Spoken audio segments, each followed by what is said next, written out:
The broadcast is now starting. All attendees are in listen-only mode.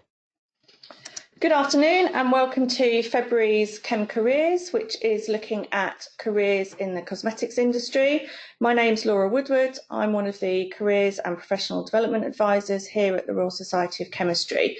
What I'm going to do now is ask the panellists to quickly introduce themselves, and then we will get started with some questions for them. Any of you that are listening and want to submit your questions, please feel free to do that as we're going through today's webinar. As they sort of come to you, sort of jot them down, and then at the end of the session, we'll try and put as many as we can to the panellists. So I'm just going to get the panellists just to quickly introduce themselves, who they are and where they currently work. So Gillian, perhaps starting with you. Yeah, I'm Dr. Gill Westgate and I work in the Faculty of Life Sciences at the University of Bradford. And my role is a business development manager, and it's to develop sustainable partnerships between industry and academic research and to help translate science into business opportunities. Brilliant. And Claire? I'm a lecturer at the University of Bradford. I've previously worked in industry before coming into academia, and now, as well as being a lecturer, I'm also the programme lead of our undergraduate chemistry programmes, which means that I'm involved in curriculum structure and curriculum design. Brilliant. And Lizzie? Yeah, hi, so I'm Lizzie, and I was a development chemist for a contract manufacturer of premium hair care and skincare called Orean Personal Care based in Cleckheaton. And I did my master's with Bradford University before starting there. Brilliant, thank you. I think it's always useful, I guess, some of you have sort of touched on this a little bit, but perhaps if we can expand on it a bit to just give the audience a bit of a sense of your sort of career journey, and obviously sort of thinking about that in terms of that sort of career in cosmetics. So perhaps Claire, if we could start with you on that one. So I did my first degree was an MChem at the University of Leicester, and after graduating I ended up going into industry for several years, and part of that was working at Boots.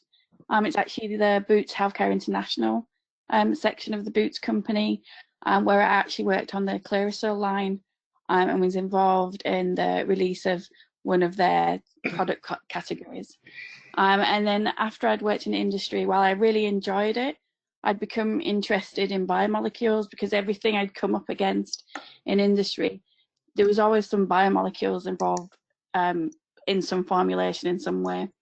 And I just got fascinated and wanted to study them more. So I ended up going back into academia to do a PhD looking at proteins and understanding their role in diseases. And I've been in academia since then now. So I did my PhD at the University of Nottingham in chemistry. And then I went over to the States, to the University of Washington to do a postdoc. And after about 6 years there, I came back to the UK to take up my lectureship as it is now at the University of Bradford. Brilliant, thank you. And Lizzie, perhaps you could do the same.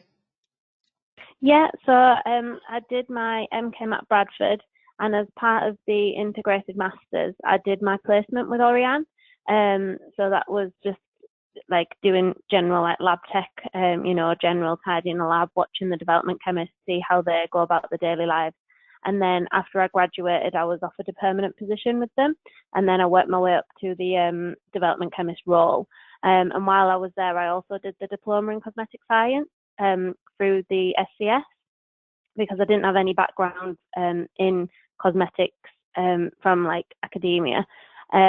So I just thought that was a good way of, broadening my knowledge, because we didn't do colour cosmetics, for example. So yeah, I just stayed there for about 5 years. So it's a good way of getting your hands in different bits of the industry, being in a contract manufacturer, because you see all sorts of sides of the industry. Brilliant. And Gill? So my career started quite a long time ago, and I did a biochemistry degree in Edinburgh in the early 80s, and then I joined Unilever Research in the UK as a graduate, which was kind of the thing in those days.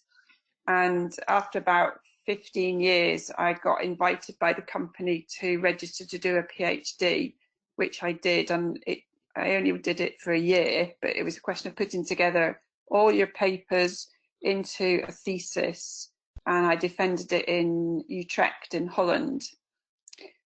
So I worked at Unilever for about 20 years, working as a bench biochemist for many, many years, learning about skin and hair biology.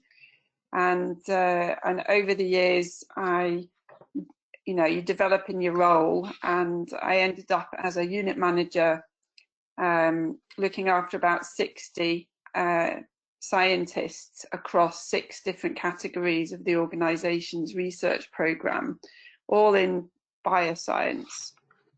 I then took a complete career change and left Unilever, and was at home for a while as a mum, because you have your kids and everything.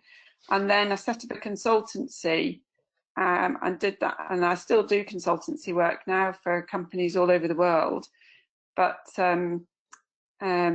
mainly what happened with that is it led me back into academia, and I started to work with Professor Des Tobin at the University of Bradford, and we got on really well, and one thing led to another, and we set up the Centre for Skin Sciences at the University of Bradford, and I was offered a position there in my current role, and I've been doing that for the last 10 years. Brilliant, thank you, that's great. Gillian, I mean, I know there won't be a sort of a typical answer, but what might a career in the cosmetics industry look like, perhaps for someone who's maybe thinking about starting off in that sort of field? So I'd say careers in the cosmetics industry are very broad-based. Science training, so people who've got a degree in science, generally leads to a job in research and development. However, I would say science graduates do fast track into things like technical marketing and also into management roles. The science jobs can be both in biology or chemistry based, and also there are quite a lot of jobs in measurement science, because in the industry there's a lot of measurement required. And bio roles would include things like skin and hair biology, like I am, but also microbiology, particularly the skin microbiome, which is a big new emerging area of interest in the industry. Then I would say that people who've done more social science tend to go into consumer research, but I did work with a lot of people who'd got degrees in chemistry and biochemistry who went into consumer research, which is also a very interesting branch of research in industry and involves quite a lot of psychology. So it's very broad, and I think if you've got a passion for products and to understand how they work, then you could move around within a company and do a lot of different things. Brilliant, thank you. Lizzie, moving on to you now. What experience and backgrounds do people who work in cosmetic companies look for? Like Gill was saying, I think, if you've got a science background, it's very beneficial. And then also if you're interested in like more of a business side, if you wanted to go into like technical sales, for example. But it's more like teamwork and enthusiasm that I think you'd be looking for, especially if people are graduating and haven't had much chance to get experience in the industry yet. Because you've got to be enthusiastic about the products you're making, because you're working on products for like people's own businesses, so you've got to share their passion, and also keeping up with the different trends in the industry, like vegan, for example, or just generally more sustainable products. You've got to keep up with the flow of what consumers want. Teamwork again, because it's a very fast-paced industry to work in. Things are changing all the time. People want to get products to shelf quicker. So it's just about, sometimes at uni you might be just focusing on yourself, but when you're out in the industry, you've got to work with different departments within the organisations you're working for and externally. So university, you also need like good communication skills. You know, if you might need to email people, suppliers, you might go to events like Formulate, so you need to communicate well face to face. So yeah, I think it's just things like that really. Like I say, I didn't have any experience from university in cosmetics, but it's the type of person that you are that might get you on the first step in your career, and then you can maybe learn the finer details along the way. Brilliant, thank you. And Gillian, I mean, obviously you've moved into academia. What opportunities are there in academia in the area of cosmetics? In the UK, the number of universities actually delivering cosmetic science training are relatively few, and I think quite a lot of people, like what Lizzie has said, are experiencing doing something like a pure chemistry degree, but actually they've got no idea as to what the cosmetics industry application side of that degree might look like. So for somebody who wanted to go into academia, I would say that the kind of the normal route generally is via some sort of postgraduate degree. You probably do a PhD, and then you might do a couple of postdocs. And like Claire said, she went abroad and did a couple of postdocs in America, and that enables you to work on research projects. And those research projects could be linked to industry, and a lot of what I do in my job is to try and get industry to support studentships and contract research, so that people who work in universities can still be working on projects that lead to a product launch, which is very exciting. Then more permanent jobs would come as a lecturer. So people would apply for their first lectureship, which would be a permanent post in the UK. And if you're interested in an academic job with a cosmetic science sort of angle to it, there aren't very many. Most people who do it do sort of pharmacy or a pharmaceutical type, have that sort of background. Yeah. So I think, you know, perhaps we can be encouraging the first of a new breed of academic cosmetic scientists who can help to encourage people to understand about the industry and what its technical needs are while they're at university. There are quite a lot of universities who work, as I say, closely with industry, and therefore somebody who was interested in not going into industry straight off, they could apply for a position, say, as a knowledge transfer partnership associate, a KTP. And the KTP is a type of job where you're employed for probably 2 years. You're employed by the university, but you work predominantly with a company. And they are a great way to experience both sides of the fence before you kind of decide finally what you really want to do.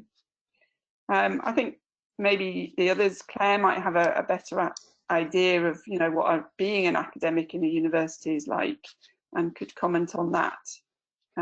But yeah, I think there are lots of opportunities to work in academia with industry, and those are the sorts of things that somebody who's interested in the industry should be looking out for. Brilliant. Claire, did you want to add anything to Gillian's comments? Well, just about being a lecturer in academia. In general, it's a very fulfilling job. You need a lot of skills. You need to wear a lot of different hats, because of course you'll be doing research as well as teaching, but also admin that you never previously knew existed as a PhD student or a postdoc. There'll be a lot of admin that you suddenly have to take care of, and that can be really fun. I'm starting to see how universities actually work and that side of things. And of course, Gillian mentioned that a lot of universities are working with industry. So as a lecturer, you get to sort of see the university as a microcosm in a way, where there's all these different roles working together as a team. And you could actually move from being a lecturer, for example, into administration. So for example, I've moved into a program lead role. So I'm still doing my teaching and research, but now that I'm taking on a significant amount of administration, if I wanted to, I could move up the administration route. So my colleague who was the previous program lead is now the Associate Dean of Learning and Teaching, and so it's an even larger administrative responsibility, but he gets to affect policy, learning and teaching policies across the faculty. So I would say it's a very varied job, but worthwhile doing, but very demanding, and lots of different skills needed. That's great, brilliant. Lizzie, moving on to you now, thinking about what you do in industry and your role currently, and I'm sure there isn't a sort of a typical day as such, but could you perhaps describe a sort of a day in your life for the listeners, and kind of what you get up to and what occupies your time? Yeah, sure. So as a development chemist, you're mainly based in the lab, so working day to day on different projects. So liaising with customers would be the first step to work on their brief. So you've got to have a really clear direction in mind when you're working on a brief, because otherwise you could spend a lot of time in the lab working on a product that isn't correct. And then you want to work on your brief first, so that you don't waste that precious time, because like I say, lead times are getting shorter, everyone wants things on the shelf quicker. So yeah, I used to work on projects for a few weeks, and then it'd be a back and forth, sending samples out and getting fragrance level needed increasing, or the one a richer emulsion, that kind of thing. Also, so before working on physical samples, I'd work on a paper formulation. That would be like the recipe for the actual physical sample that I'd be making. So I'd look at the inventory of raw materials available to me, and then I'd work with the account managers to work on the costs that I could use for the formulation. And then submit that to the customer, see how they're thinking about things, work on the actual samples, and then go from there really, and then maybe work with the process team once it had been approved and it'd be in the manufacturing facilities, so bigger vessels, working with them if there was any particular issues that we might have had with the formulation, or something for them to look out for, especially with balms, for example. You don't want crystals forming. And yeah, that was it really. Like you said, no 2 days were the same.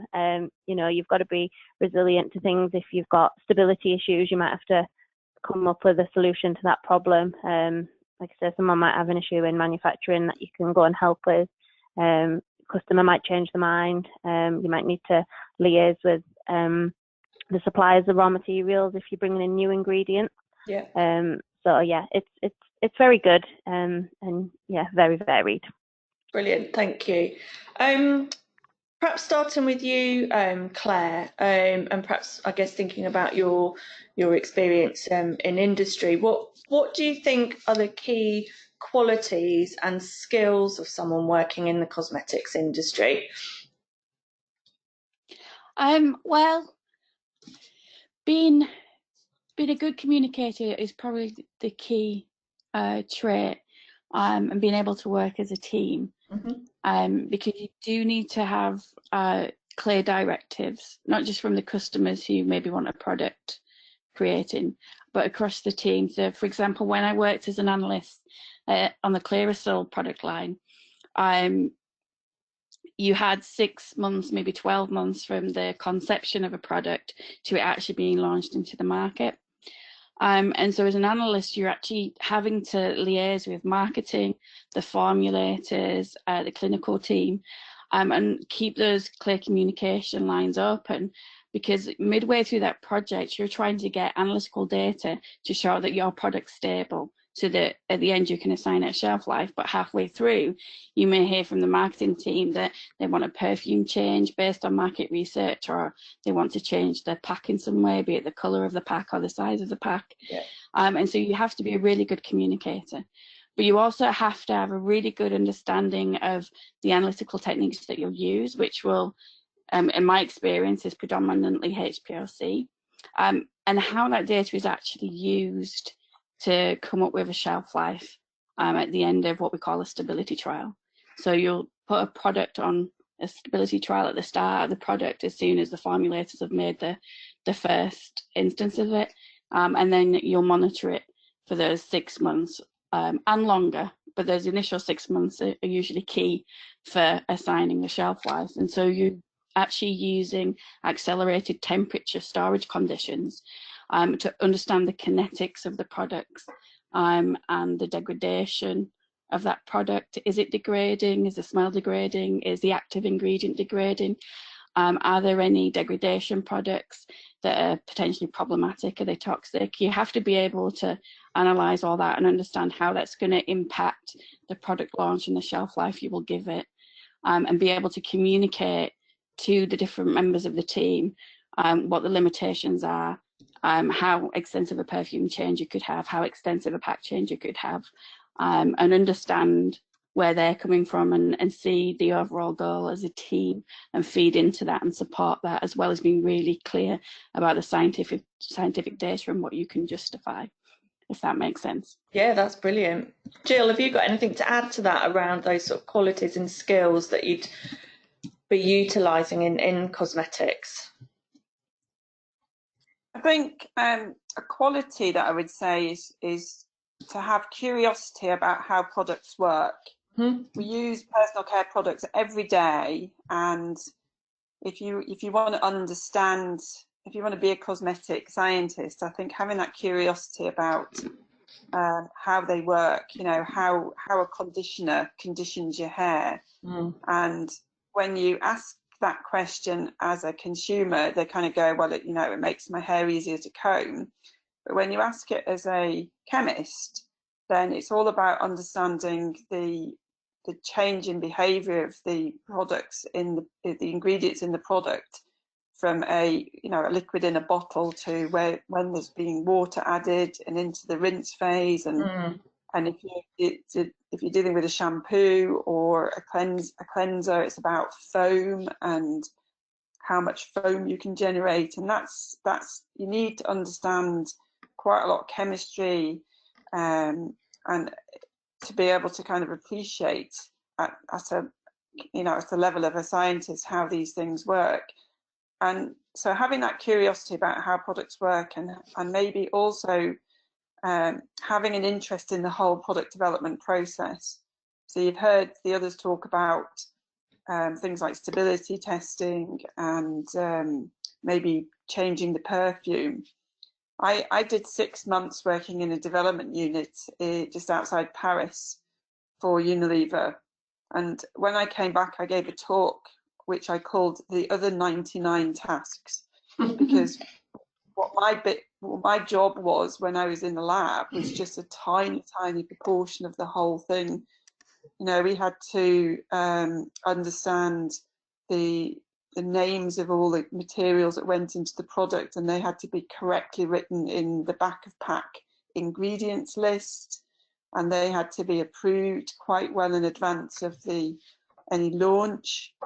You had to understand the consumer's perception of the product based on the claims that you wanted to make, and therefore you had to work out how you were going to justify those claims and what claim support research that you needed to do.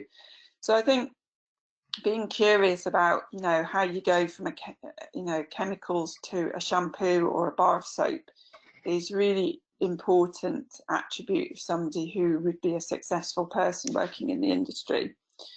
I think the other thing is to be excited about new products and innovation. So to be genuinely interested in the next big thing, because if you are, then you can develop your own creativity, and then you can have an influence on what that next big thing could be. And that's really exciting as well. And then perhaps lastly, although you have to be a very good communicator, I think you have to be a very good communicator to people who are non-technical. So I used to have lots of meetings with marketing people, and the words that we use in science, they'd never heard of. Yeah. So you had to come up with ways of describing, your science to them in a way that they could understand, because they wouldn't learn the science to be able to understand you. You had to do it the other way around. Yeah. So being a very good communicator, but also being able to translate the science into something that was quite easy to understand but didn't lose its significance, I think that was something that would be really good. And perhaps one thing I really enjoyed, and I still really enjoy, is the process of patenting. So I actually filed quite a lot of patents when I worked at Unilever, and I still have been working on patents ever since, even back in academia, because we do a lot of registering of intellectual property. So it's a very interesting area of the kind of science program that perhaps you don't necessarily think about as having to do when you go into industry. I loved it. I loved sitting with the patent agents and talking about what we were doing and how they would then turn that into this kind of very detailed document, which you then had to check was correct and all the rest of it. So yeah, I think things like that I think are really important. Yeah, and I think from what you've all been saying, you're really highlighting that actually you're not just going in and working in a lab and doing the science. Actually, the opportunities there to be involved in so many different things around, like you say, the product development, sitting and writing patents. The real variety that's there, I think is really interesting and good to highlight. Lizzie, if you were recruiting for a new member of your team, what would make an application stand out to you? What are you looking for in a candidate? Yeah, I think like Gill said, it's just genuine passion, to be honest, because like we say, you learn a lot along your career and from the other people who've been in the industry. Some people, like the manufacturing guys who I worked with, they didn't go to uni and have a degree, but because they've been in the industry so long, they had so much passion and things. So it's just that, and the teamwork. Again, you're going to be working on big projects potentially. All the different people you might come into contact with. You don't get to choose your team sometimes. So just being agile. If you've got any group projects from uni or part of any societies at uni that could stand out. We always joke about baking when you're in the lab, like, do you like cooking, do you like baking, because that essentially is what it is. You have your recipe sheet and sometimes your cake rises and sometimes it doesn't, sometimes your emulsion will form, sometimes it won't.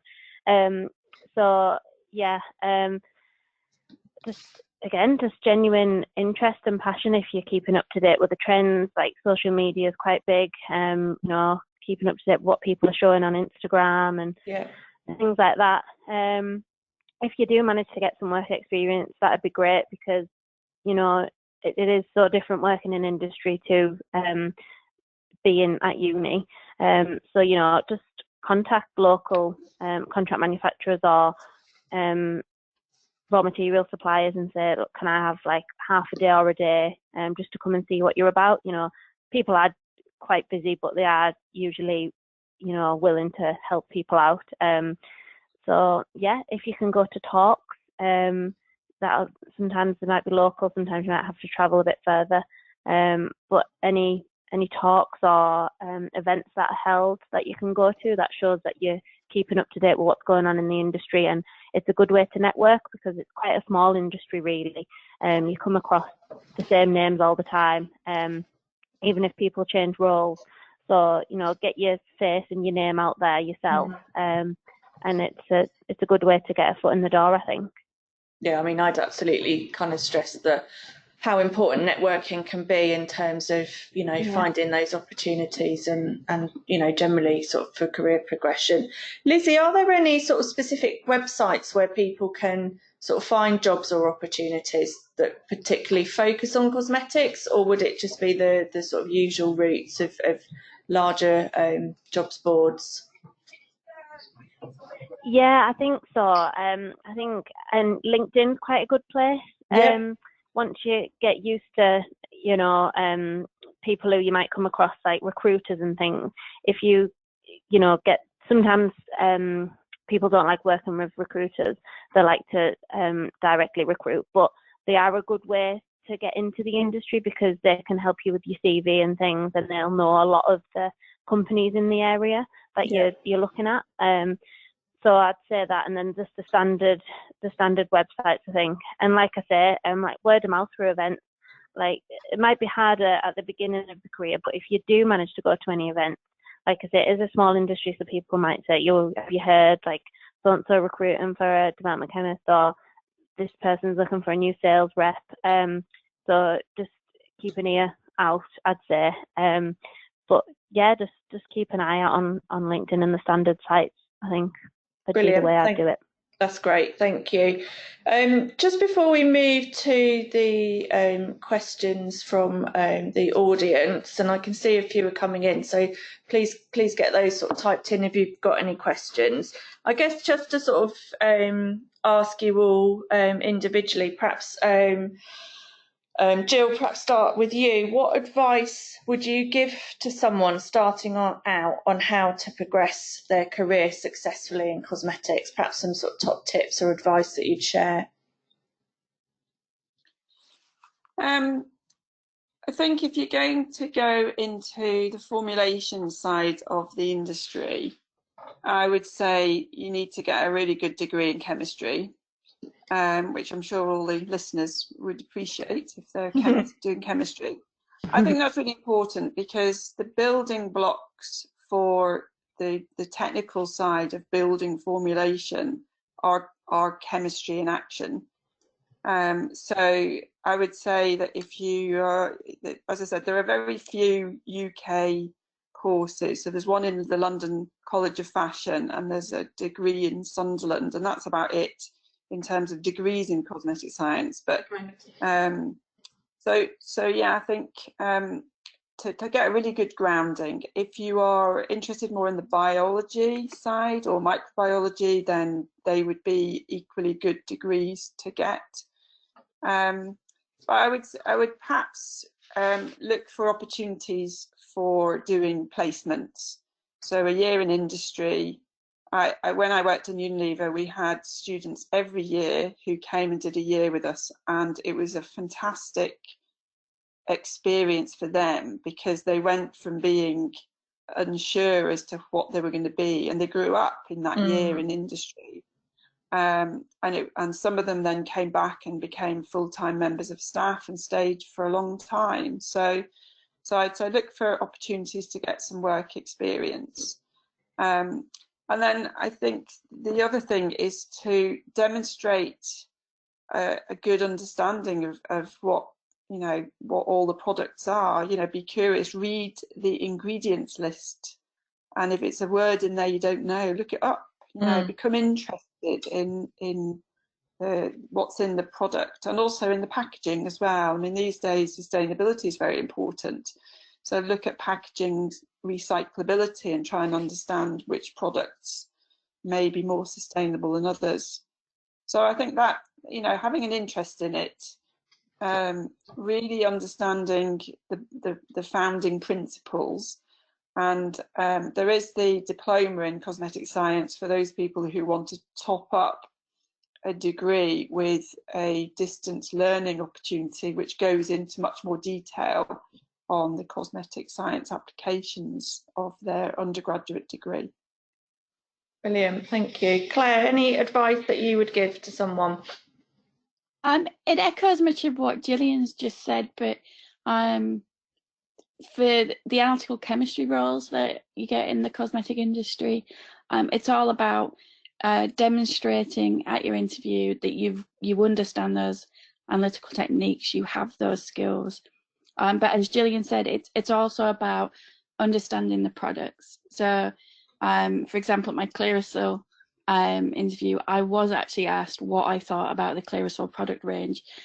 So always research the companies that you're going to go apply to and that you're interviewing for, and understand their product range.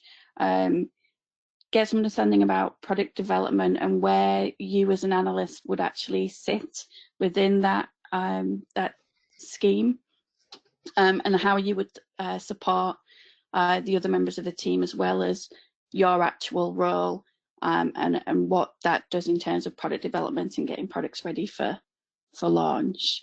If you're able to demonstrate that, as well as you're passionate about the products and that you've got the relevant analytical skills, that's mostly what I found they were looking for when I interviewed for jobs in the cosmetics industry. Brilliant, thank you. Lizzie, have you got anything additional to add?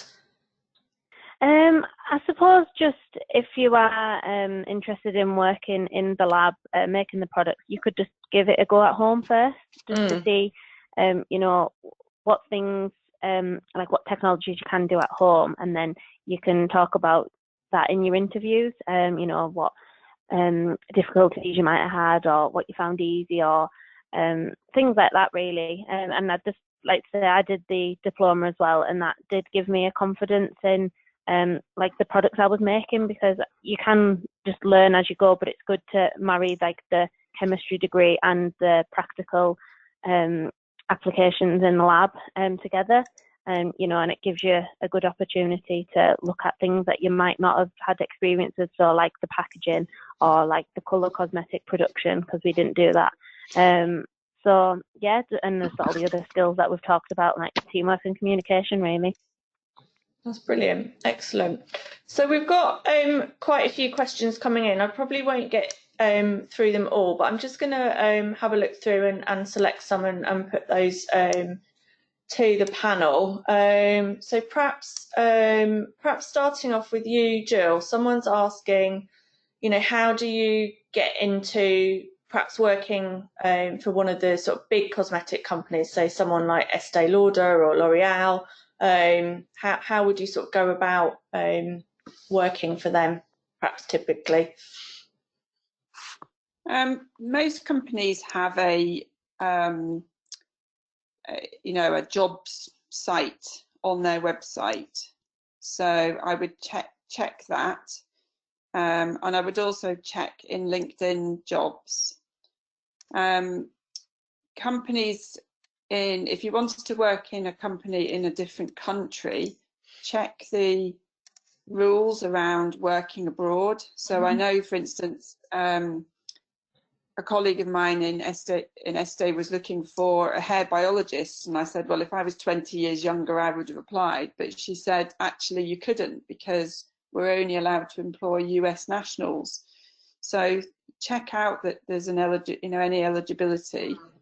And then another possibility is every year in the UK in November there is an event called SCS Formulate, which stands for the Society of Cosmetic Science Formulate, and it's a trade show. There's hundreds of companies exhibit at it. It's free to attend as long as you're not registering for any of the seminars or lectures.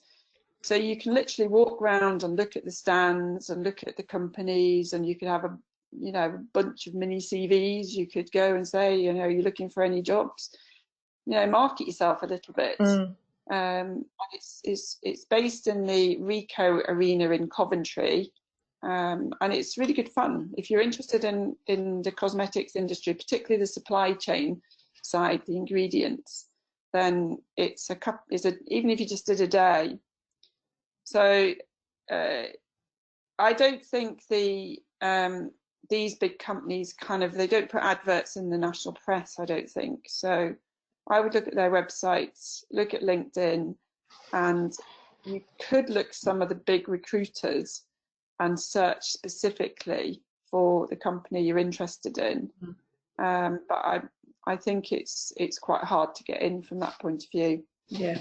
The other thing is to find somebody who knows somebody in the company, because I think the world works on the basis of who you know as well as what you know. Absolutely. So yeah.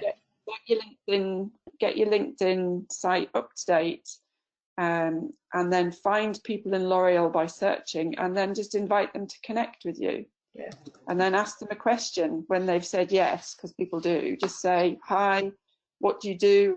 What's it like working in L'Oreal? Are there any vacancies.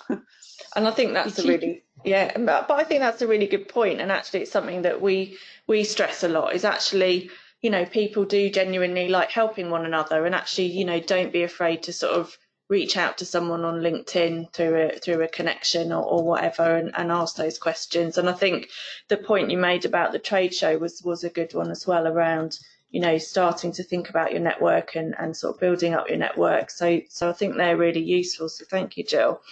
Claire, someone here is asking, do you think having a PhD is important for a career in cosmetics? No, not necessarily. I mean, I went into industry after my MChem. I didn't have a PhD. I started out in the pharmaceutical industry. And just to back up what you've just been discussing, I actually found out about the job at Boots through a friend at AstraZeneca. And so approached them for a job interview and got added to the roster.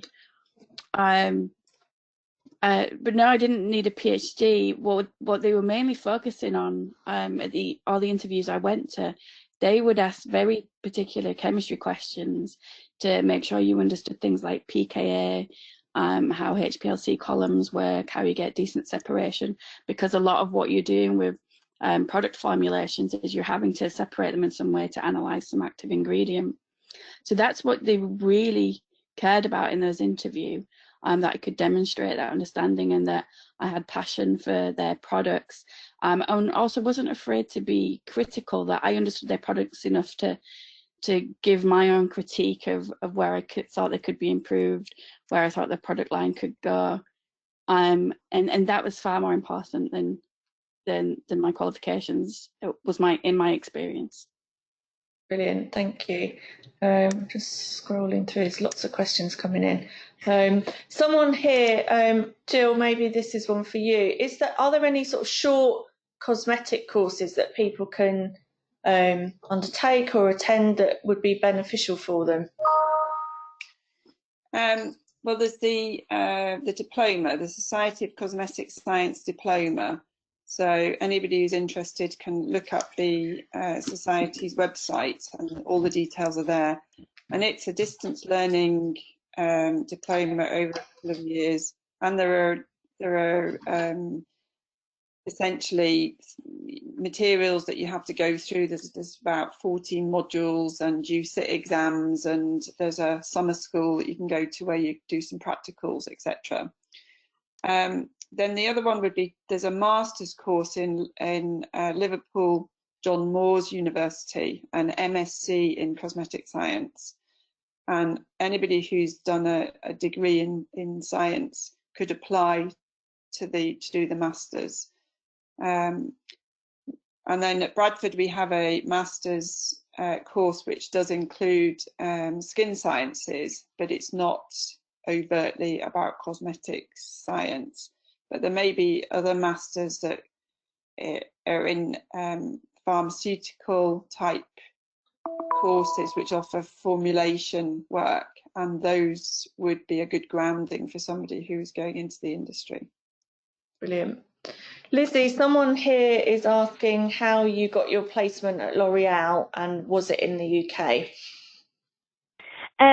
Yeah, sorry, just to confirm, it was Orean personal Orean, care. yes. Yeah, it's a bit smaller than L'Oreal, unfortunately. But I got it through a recruiter. So Bradford were really good with recruitment after graduation. Mm-hmm. So you know, getting you prepared for that, looking at your CV, making sure you're prepared for the real world, as it were. So we had the recruiters come in and work with us on that, and then they knew about the position available. So yeah, that's how I got my placement. But like I say, it's just, you might just bump into someone who works in the industry, or like Jill was saying, like, find someone who knows somebody, and that kind of thing. And there's a lot more than you think, especially in West Yorkshire. There's like a lot of contract manufacturers, and I always used to think it was just like the big players, like Unilever, for example. But yeah, just Google like contract manufacturers and see what comes up. You never know. There might be the smaller businesses in different areas of the country where you could get a foot in the door and see what it's about. So yeah, before moving on. Brilliant. Gill, just perhaps one sort of final question. Got a couple more questions actually, but one around. So I've had a few people asking around the fact that they're sort of studying pharmacy and pharmaceuticals. Is that a sort of a good match, sort of transitioning into cosmetics?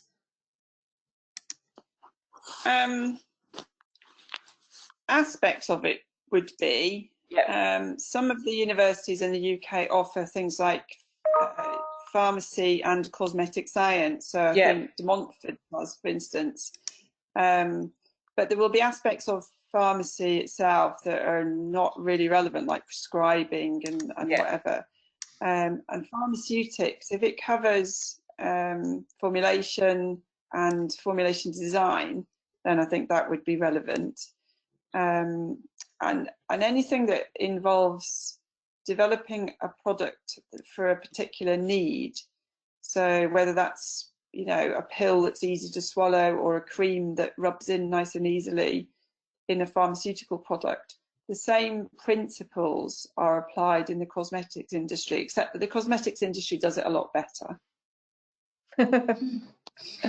And perhaps one final question, perhaps to you, Lizzie, as you're sort of working in industry, but someone here is asking about sort of regulatory science positions. So, you know, obviously around sort of product safety and, you know, what the criteria and qualifications might be for someone wanting to move into that aspect of the industry.